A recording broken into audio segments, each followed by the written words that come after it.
Hora de conversar com o Rodrigo Orengo. O Orengo volta a falar sobre a questão da revista íntima nos presídios, né? O julgamento do STF está gerando reações no Congresso Nacional. Conta pra gente aí o que está em jogo, Orengo. Bom dia pra você. Muito bom dia, Megali, Sheila Carla, bom dia a todos. Está em jogo a atribuição, viu, Megali? Há parlamentares aqui, inclusive parlamentares já se colocam publicamente contra esse julgamento no Supremo Tribunal Federal, porque entendem que é uma decisão que não caberia ao Supremo, e sim ao Legislativo. Sabe que eu conversei com o líder da chamada Bancada da Bala, Frente Parlamentar da Segurança Pública, né, o deputado Alberto Fraga, e ele entende que isso é uma usurpação de poder, que qualquer mudança deveria ser feita por projeto, proposta aqui no Congresso Nacional, e não por uma medida do Supremo Tribunal Federal. Agora, Megali, esse é um caso que ele chegou por um recurso do Ministério Público ao Supremo Tribunal Federal, chegou aqui a Brasília. E por quê? Porque teve uma absolvição de uma acusada de, inclusive, levar drogas para presídios. Isso foi um caso no Rio Grande do Sul, e o Ministério Público alegou na justiça que não dava para criar uma imunidade criminal, né? E por que ela foi absolvida? Porque a droga foi flagrada lá em uma revista íntima, né? O caso aqui no Supremo Tribunal Federal, ele é tratado como revista íntima vexatória. Aquele processo que para entrar num presídio tem que fazer o agachamento, tem aquele sistema do espelho, né? Algo constrangedor. Agora, a ligação do Ministério Público é o seguinte: não se pode também simplesmente invalidar uma prova em função desse processo que ele é feito. Bom, os ministros começaram a julgar esse processo e formaram inclusive uma maioria, porque estava lá numa sessão virtual, no chamado plenário virtual.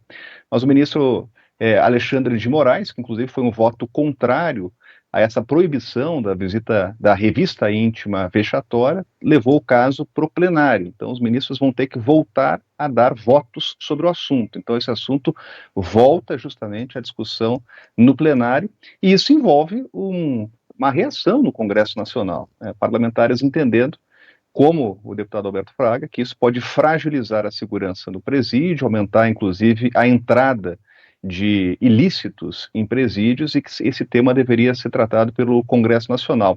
Agora, Megali, se realmente a revista íntima chamada de vexatória for proibida, a alternativa colocada lá pelos ministros nos votos é a substituição por scanners corporais, né? Então, aqueles presídios que proibissem justamente, por determinação judicial, essa revista íntima, teriam que colocar lá o scanner corporal. Claro que isso tem um custo, a gente chegou até a estimar esse curso aí, levando em consideração o sistema prisional, em mais de 300 milhões de reais, e o prazo seria em 2 anos. Então, esse assunto volta ainda para a discussão, tem que agendar agora uma sessão para todos os ministros voltarem a tratar do tema e votarem, aí sim, no plenário presencial.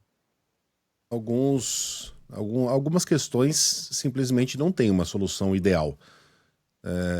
A máquina de raio-x, sim, mas uma gestante, por exemplo, não pode passar por uma máquina de raio-x. Isso é um problema, inclusive, na segurança de aeroportos.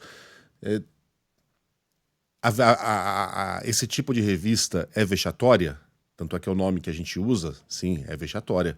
A pessoa que está visitando alguém não é um criminoso, não tem que ser tratado de maneira indigna. Aliás, nem o criminoso deveria ser tratado de maneira indigna, né? Seria a função do Estado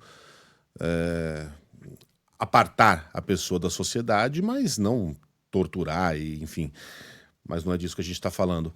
Agora, também não dá para a gente fingir que não entram materiais que não deveriam entrar nos presídios desta maneira, dentro dos corpos das pessoas, celulares, drogas, armas. Não, enfim, não é uma questão fácil, não é uma discussão fácil, não é uma decisão fácil de ser tomada. O Orengo, bom trabalho para você, boa segunda-feira, até amanhã. Bom trabalho, até mais.